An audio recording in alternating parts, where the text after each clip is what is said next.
Madame, Monsieur, bonsoir et merci de nous rejoindre pour le journal sur la télévision togolaise.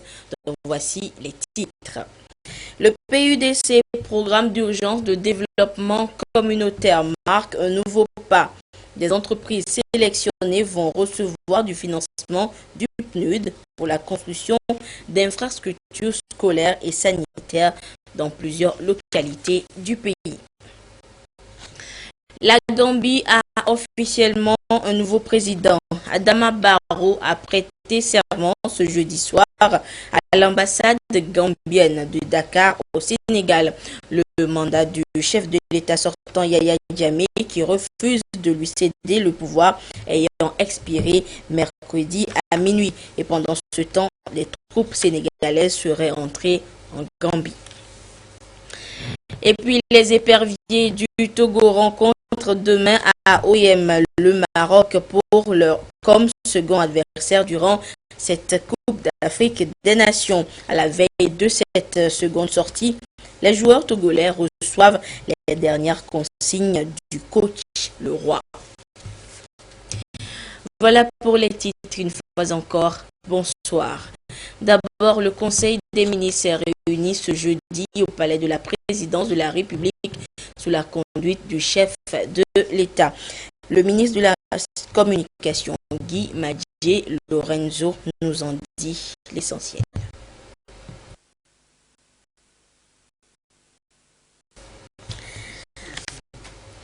Le Conseil, le communiqué ayant sanctionné le Conseil des ministres n'est pas encore étant pas prêt. Nous poursuivons cette édition. Quelques mois après son lancement, le PUDC, Programme d'urgence de développement communautaire, se déploie dans tout le pays. Ce jeudi, c'est un contrat qui a été signé entre le PNUD et des entreprises cibles sélectionnées. Elles seront chargées d'une nouvelle phase de cet ambitieux projet. Les détails avec Yassina Baga.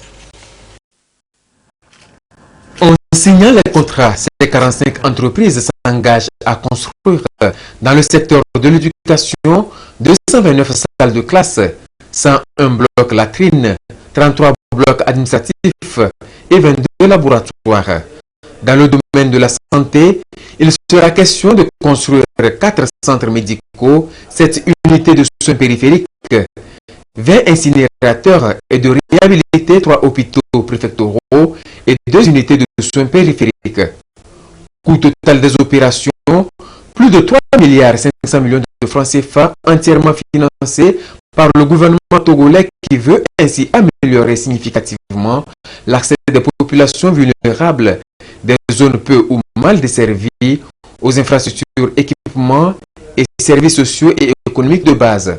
La cérémonie solennelle de signature des contrats avec les entreprises pour la construction des infrastructures scolaires et sanitaires marque ainsi le début effectif de la mise en œuvre de nouveaux chantiers après le lancement des pistes rurales. Toutes ces infrastructures seront parallèlement équipées et surtout un système de maintenance sera mis en place et opérationnalisé au niveau des préfectures et des districts. Les 45 entreprises retenues sur les 169 qui ont participé à l'appel d'offres sont celles qui ont répondu de façon optimale aux critères de rapidité, de qualité et de durabilité des ouvrages à réaliser. Le recours à ces petites et moyennes entreprises témoigne de la volonté du chef de l'État d'associer au maximum le secteur privé national à la lutte contre la précarité au Togo. Ces travaux apportent un plus-value. Ceci permettra également aux entreprises d'engager encore nos jeunes frères qui sont au chômage. Ce projet va recruter au plus de 3000 personnes dans le secteur du BTP.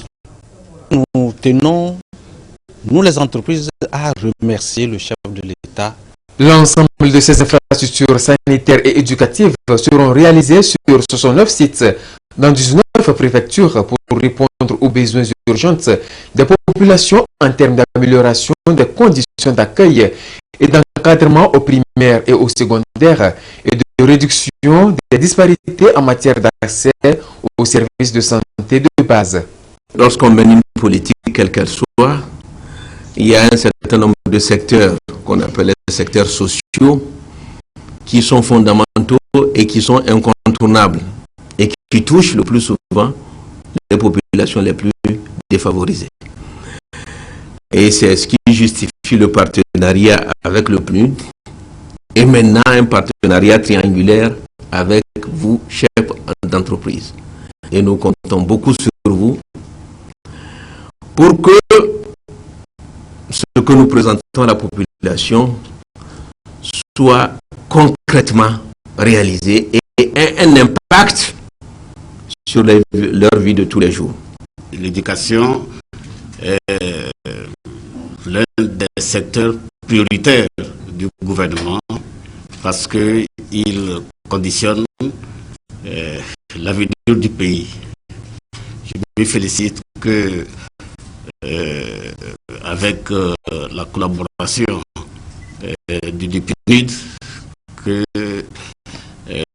une partie importante, une proportion importante du PUDC soit destinée à ce secteur et nous vous garantissons que nous n'attendrons pas un jour de plus à la livraison des travaux pour mettre à profit les infrastructures qui nous seront confiées. Le PUDC est une initiative des plus hautes autorités togolaises pour renforcer la lutte contre la pauvreté à travers une meilleure redistribution des fruits de la croissance.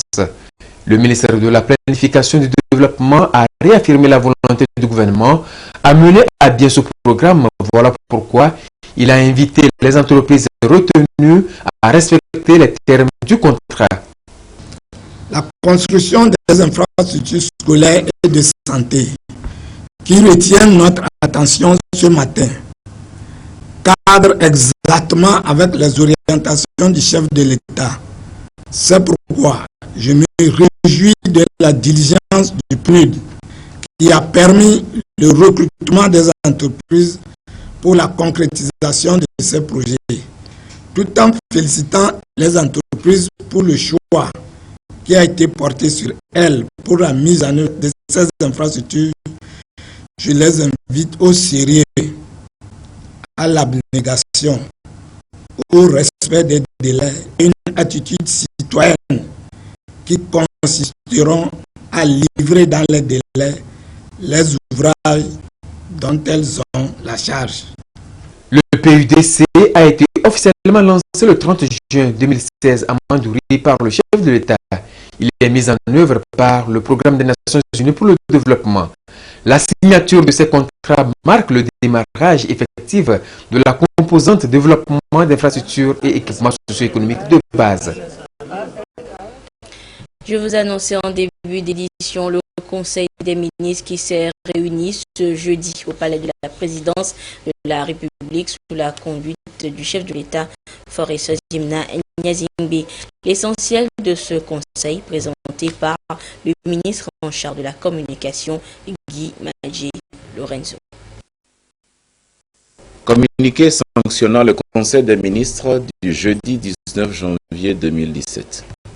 Le Conseil des ministres s'est tenu ce jeudi 19 janvier 2017 au Palais de la Présidence de la République sous l'autorité du Président de la République, son Excellence, M. Faure Sozimna Nyazingbe.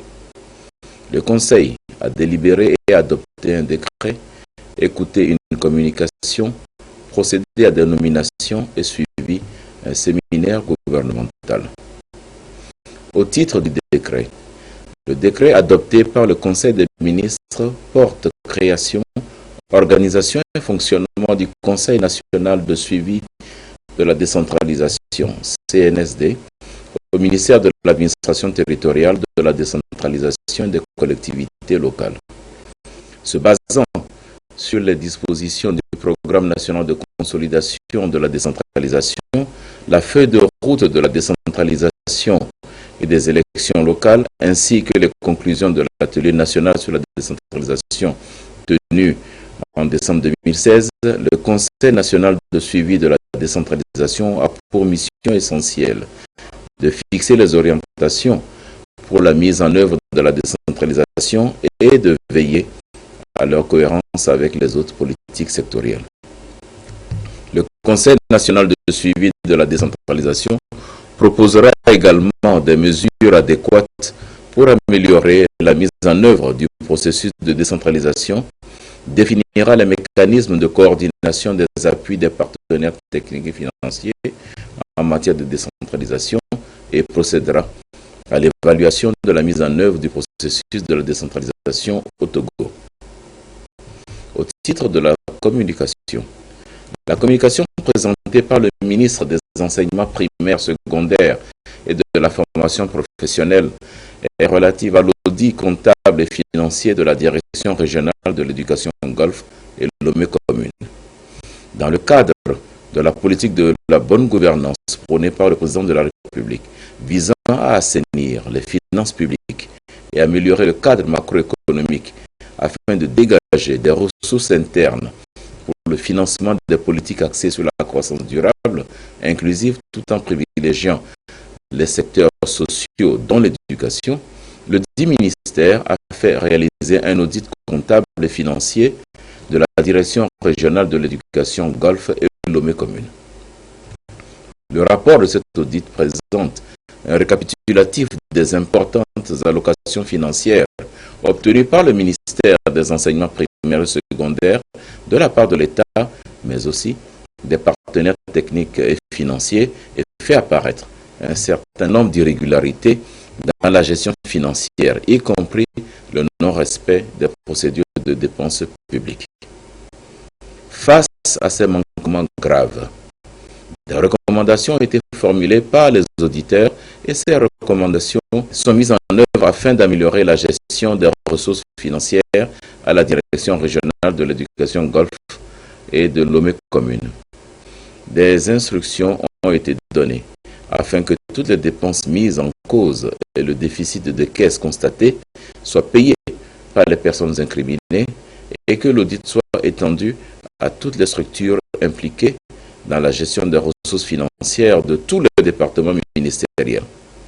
Par ailleurs, la personne mise en cause au niveau de la Direction régionale Golfe et Lomé commune est à la disposition de la justice afin qu'elle réponde de ces actes au titre du séminaire gouvernemental.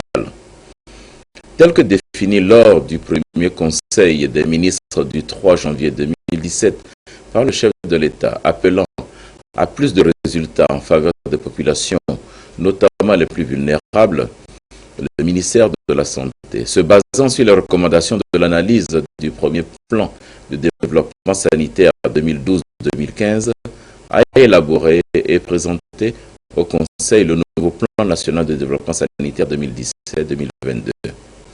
Ce plan s'inscrit dans deux principales perspectives.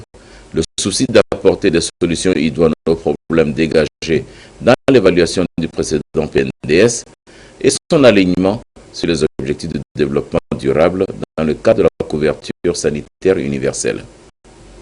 Lancé le 2 août 2016 au cours de la réunion du comité sectoriel santé et VIH-Sida, le nouveau plan national de développement sanitaire se décline en 5 axes stratégiques en cohérence avec les priorités nationales et internationales que sont l'accélération de la réduction de la mortalité maternelle, néonatale et infanto-juvénile et le renforcement de la planification familiale et de la santé des adolescents, le renforcement de la lutte contre les maladies transmissibles, l'amélioration de la sécurité sanitaire et la réponse aux épidémies et autres urgences, le renforcement de la lutte contre les maladies non transmissibles et promotion de la santé, le renforcement du système de santé vers la couverture sanitaire universelle, y compris la santé communautaire.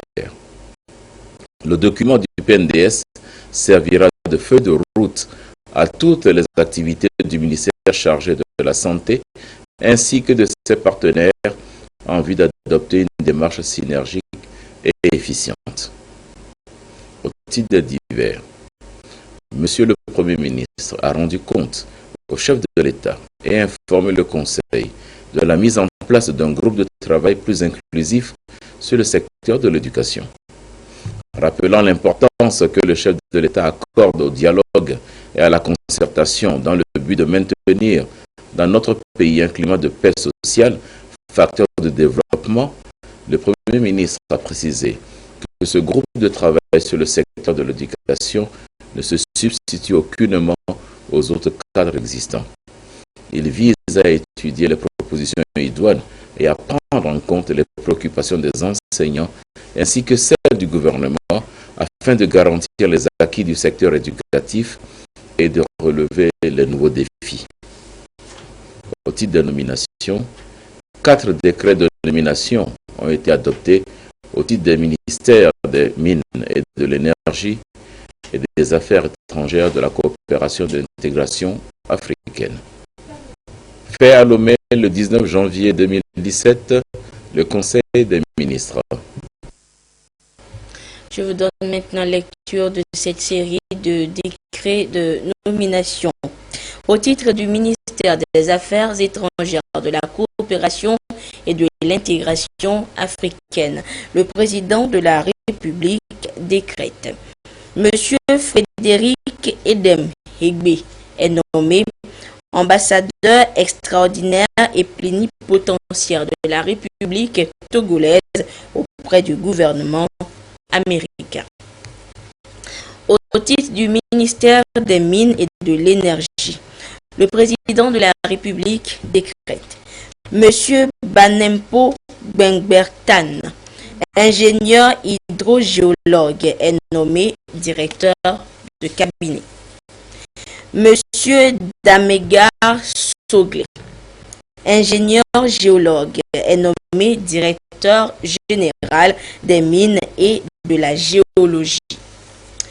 Monsieur Passemon Penglam, ingénieur géologue, est nommé directeur des hydrocarbures. À noter également dans l'actualité la rencontre entre les points focaux en santé animale. Les moyens de prévention des maladies d'origine animale constituent l'essentiel de cette réunion sous-régionale qui réunit plusieurs professionnels. Le compte rendu avec Edem. Selon l'Organisation mondiale de la santé animale, OIE, plus de 70% des maladies humaines viennent des agents pathogènes de la faune. Et ces animaux sauvages peuvent également être des réservoirs pour des agents pathogènes d'animaux domestiques. Le concept « une seule santé » nécessite donc une meilleure maîtrise des maladies de la faune sauvage et leur survenance afin de protéger les animaux et prévenir la santé des humains. À Lomé, les points focaux chargés de la faune sauvage en Afrique y réfléchissent.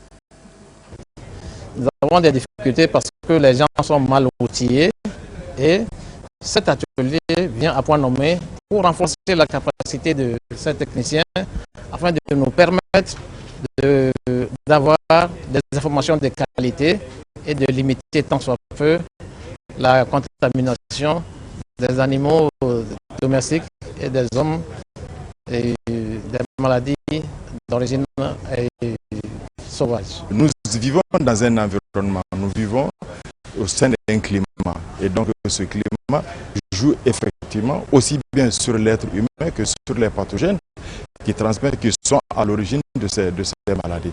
Donc il va sans dire qu'il faut tenir compte de tous ces paramètres-là, le bien-être animal et le bien-être humain dans un écosystème, dans l'écosystème. Donc c'est pour cela que nous parlons aujourd'hui du concept une seule santé. L'Organisation mondiale de la santé animale, OIE, met en place une réelle politique pour préserver la santé animale et humaine des pathologies. l'OIE a développé ces normes qui permettent la surveillance et le contrôle. On a aussi une base de données. On a aussi en fait une interface, donc c'est le système OAIS, qui permet de notifier les maladies animales, qui permet donc une transparence au niveau mondial par rapport à ces maladies, et qui permet par la suite justement une surveillance et un contrôle. Cette rencontre de Lomé offre également l'opportunité aux points focaux de partager des expériences et de susciter des échanges entre pays de la région et les différents acteurs concernés. Les agents de l'Office togolais des recettes OTR sont en session de formation de 10 jours à Lomé. Objectif, leur permettre d'acquérir des connaissances sur les enquêtes et regroupements, outils indispensables pour leur travail sur le terrain. Ceci pour à la fin maximiser les recettes fiscales du pays et contrer les contribuables véreux. Lucas. Maximiser les recettes pour accroître l'assiette fiscale du pays, c'est l'une des missions principales assignées à l'Office togolais des recettes, OTR. L'évasion fiscale et la fraude fiscale sont quelques-uns des actes illégaux posés par une catégorie de contribuables et qui empêchent l'Office de jouer son rôle. Cette session de formation axée sur les enquêtes et recoupements fiscaux, outil de travail des agents de l'OTR, permettra à ses participants d'exercer au mieux leur travail sur le terrain.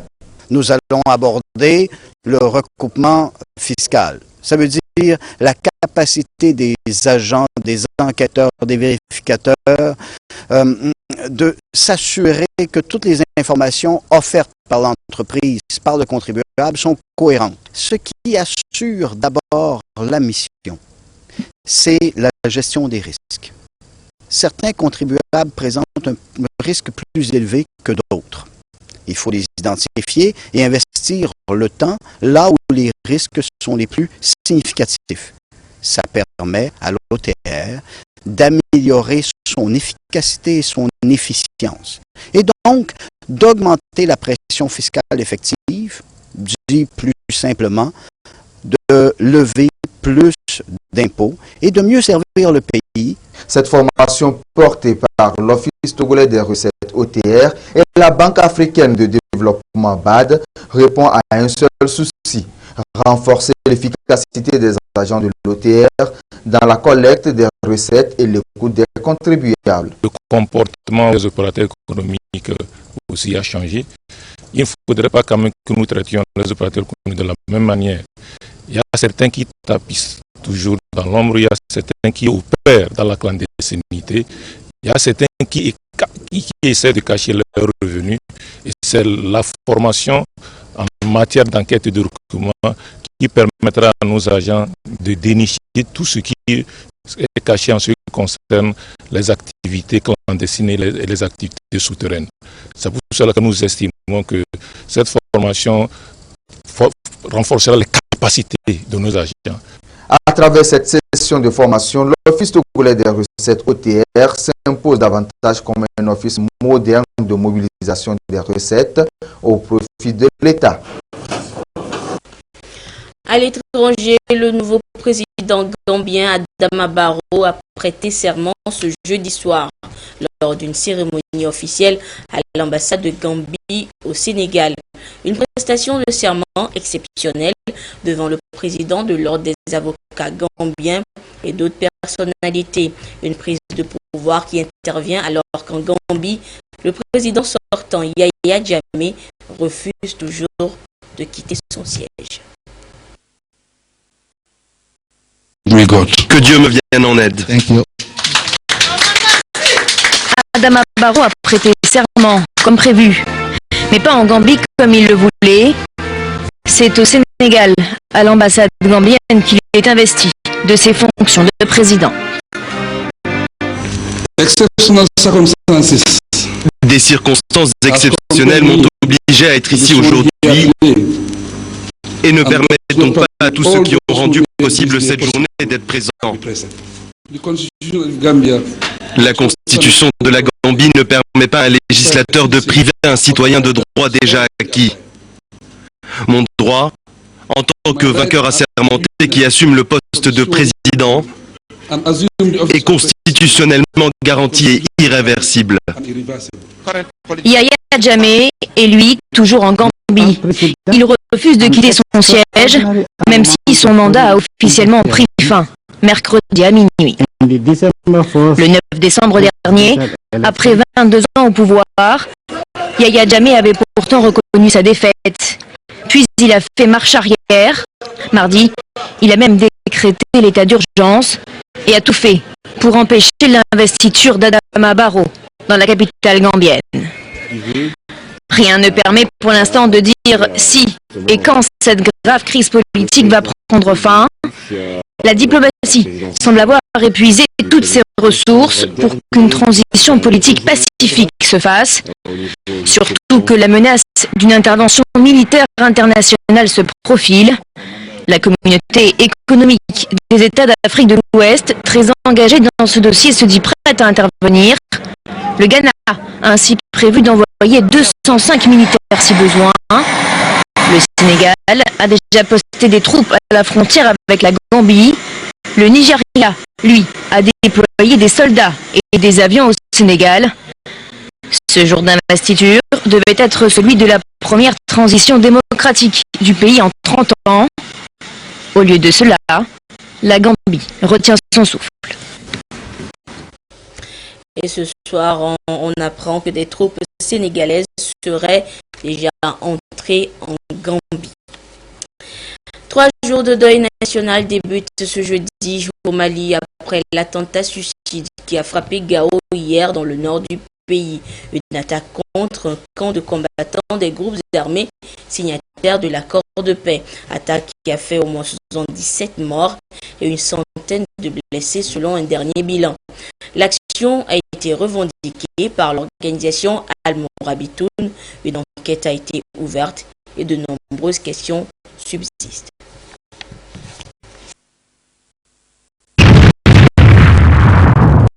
Une explosion entendue dans toute la ville. Mercredi matin, ce camp de combattants près de Gao a été la cible d'un attentat à la voiture piégée. Et le bilan est lourd. Près d'une soixantaine de personnes ont trouvé la mort. Ces corps alignés sont des combattants de groupes pro-gouvernementaux et des hommes de la coordination des mouvements de l'Azawad, l'ancienne rébellion à dominante Touareg. Tous préparaient les patrouilles mixtes prévues par l'accord de paix signé en mai-juin 2015 entre Bamako et ses différents groupes armés. Très vite, les secours se sont organisés sur place et le ministre de la Défense malienne s'est rendu au chevet des victimes. C'est aussi un message. Un message à l'endroit de tous. Parce qu'il nous rappelle l'environnement dans lequel nous sommes. La dure réalité de l'environnement dans lequel nous vivons. Nous ne sommes pas habitués à ce genre de violence. Ce sont des pratiques qu'on importe chez nous pour nous dérouter de la paix.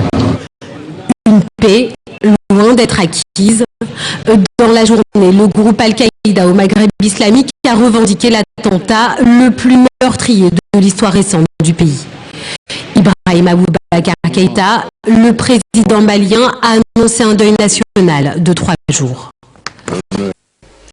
Sport football avec la suite de la Coupe d'Afrique des Nations Gabon 2017. Après une belle prestation face aux Ivoiriens lundi dernier, les éperviers du Togo rencontrent demain vendredi en second match le Maroc. Et comme on sans doute, l'heure est à l'entraînement. Et Claude Amar a surpris nos ambassadeurs en pleine séance à Oyem. Après leur duel face aux éléphants de la Côte d'Ivoire, les éperviers se sont rapidement remis au travail sous la houlette de leur entraîneur Claude Leroy et de tout le staff technique. Il s'agit pour Claude Leroy de remobiliser sa troupe et de revenir sur certains aspects du match contre la Côte d'Ivoire. C'est pas un exploit, c'est une grande fierté, oui. pour les joueurs, c'est ce que je leur disais, ils peuvent être fiers d'eux parce que je pense qu'ils ont fait un match d'une grande intelligence tactique. On avait un peu écrit, alors, on va pas avoir cette prétention, mais on avait vraiment beaucoup travaillé sur ce match, passé beaucoup d'images, réfléchi un petit peu à tous les projets de jeu ivoiriens, tous les problèmes qu'ils pouvaient nous poser. Je considère que c'est toujours une équipe assez exceptionnelle, mais je pense on a essayé de trouver les endroits où on pouvait leur poser des problèmes et essayer de mettre des cales sur leur jeu extérieur, en particulier sur Serge Aurier, sur Traoré de l'autre côté, un degré moindre. On savait que ça venait surtout sur le côté droit, ils avaient quasiment dans tous leurs 10 derniers matchs 75%, 25% de jeu sur le côté droit au départ, toutes leurs actions offensives. Donc c'est là où il fallait essayer de fermer. Et Elias Bebou a fait un match énorme sur le plan technique, parce qu'on connaît sa qualité, mais sur le plan tactique aussi. Et puis il y a un symbole qui est quand même très chouette, c'est que le joueur du match soit Atakora Lalawele. Il fait partie de ces joueurs dont j'ai quelquefois écrit dessus, ce sont les anonymes indispensables du football. La seconde sortie du Togo face au Maroc sera décisive, d'où il faut prendre l'adversaire au sérieux. C'est un match douloureux, c'est un match compliqué, affectivement, psychologiquement. Jouer contre le Maroc, dirigé par Hervé, qui a été pendant 6 ans mon adjoint, donc vous savez quel niveau d'estime je le situe. Mais voilà, on est 2 compétiteurs, 2 gagneurs, 2 mecs qui essaient d'amener leurs équipes comme des morts de faim, donc il n'y aura pas de cadeau. À 22h, le 20, on redeviendra comme père et fils ou comme frère aîné et frère cadet. Je préfère ça que père et fils, parce qu'il y a quand même une génération, puisqu'on a juste 20 ans d'écart tous les deux. Mais c'est sûr que ça va être un match chaud, aussi intelligent, aussi engagé. Et ce que j'ai beaucoup aimé aussi, c'est le comportement des 2 équipes hier entre la Côte d'Ivoire et le Togo. C'est-à-dire que je crois qu'il n'y a pas eu de carton jaune, semble-t-il. Ce qui prouve que le football africain a quand même drôlement évolué. Vendredi 20 janvier à 19h, toujours au stade de Doyem, le Togo sera donc face au Maroc et Claude Leroy, le maître, va croiser son élève Hervé Renard. Qui du maître ou de l'élève va l'emporter? Affaire à suivre. Et Claude Ama, en attendant le verdict demain, ce jeudi, sachez que c'est le groupe B qui jouait sa 2e journée. En premier match, la Tunisie a battu l'Algérie par 2-1 et le Sénégal est venu à bout du Zimbabwe par un score de 2-0 en second match. Et ce communiqué pour terminer à présent, depuis quelque temps, selon un communiqué du ministre en charge de la fonction publique, une organisation du nom de Fédération des travailleurs agricoles et saisonniers de l'Afrique de l'Ouest mène des activités de recrutement de jeunes citoyens togolais en leur promettant du travail au Canada. Cette organisation étant inconnue des services de l'État et exerçant illégalement sur le territoire togolais, le public est appelé à la prudence et est invité à s'abstenir de toute démarche de recrutement par la dite organisation. Par ailleurs, il est rappelé que le recrutement d'un Togolais pour un travail à l'étranger est strictement encadré par la législation en matière de travail et d'immigration.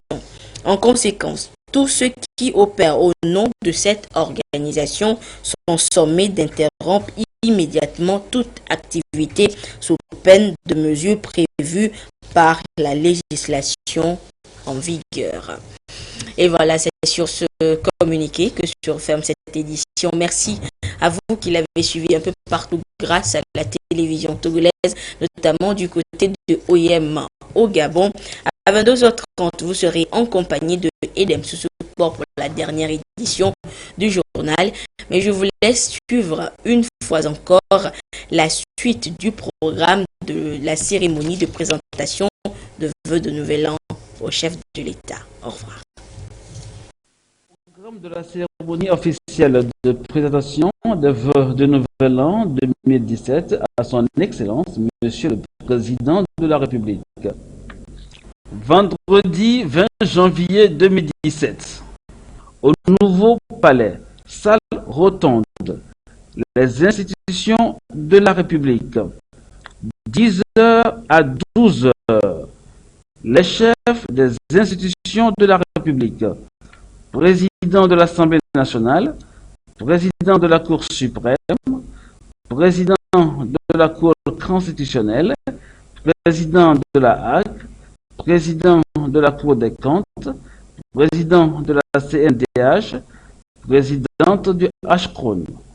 Confession religieuse, délégation de l'Union musulmane, délégation du Conseil chrétien, délégation de la conférence épiscopale, Assemblée nationale, délégation de la présidence de la République, délégation de la primature et du secrétariat général du gouvernement, délégation de la Cour suprême, Conseil supérieur de la magistrature, corps judiciaire, délégation de la Cour constitutionnelle, délégation de la HAC, délégation de la Cour des comptes, délégation de la CNDH, délégation du HCRON, délégation de la chefferie traditionnelle, délégation des partis politiques.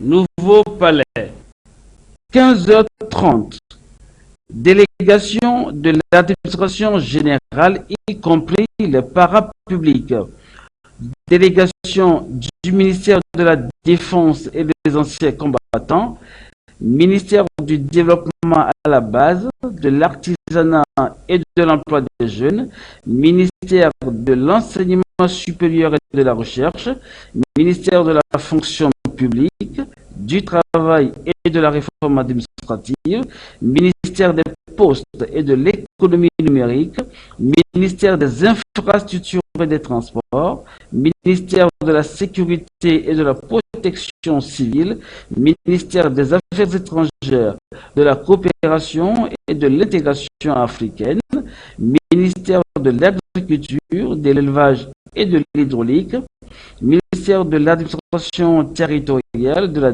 décentralisation et des collectivités locales, ministère du commerce, de l'industrie, de la promotion du secteur privé et du tourisme, ministère de l'environnement et des ressources forestières, ministère de l'urbanisme, de l'habitat et du cadre de vie, ministère des enseignements primaires et secondaires et de la formation professionnelle, ministère de la justice et des relations avec les institutions de la République, ministère de la communication, de la culture, des sports et de la formation civique, ministère de l'économie et des finances, ministère de la santé et de la protection sociale, ministère des mines et de l'énergie, ministère de l'action sociale, de la promotion de la femme et de l'alphabétisation, ministère de la planification du développement, ministère délégué auprès du ministre des enseignements primaires et secondaires, chargé de l'enseignement technique et de la formation professionnelle, secrétariat d'État auprès du ministère de la Justice, des relations avec les institutions de la République chargées des droits de l'homme.